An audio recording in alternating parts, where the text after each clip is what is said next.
Okay, good morning. This is Dr. Alqadoumi from Loma Linda University. StellaLife. My story, I would say, started last year at AAP, where we were talking and used to use Peridex solely, and I had this pemphigus vulgaris case that was really, really severe, and I felt really bad for that lady until I met Gennady and Debbie, and I told them about this patient, and they're like, hey, take this recovery kit. You don't have to pay for it, just help your patient. And I go back home to California, give it to the patient.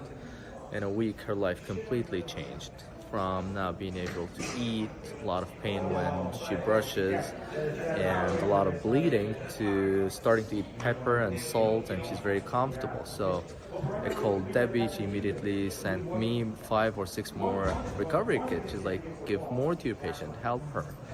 And I would say right now it's been almost 7-8 months since then, and the patient has been really, really thankful. And since then I've been using it. I'm very happy with the results, the outcome, no staining. Patients, they like it, they like how it tastes. So it's been really a blessing experience. Thank you.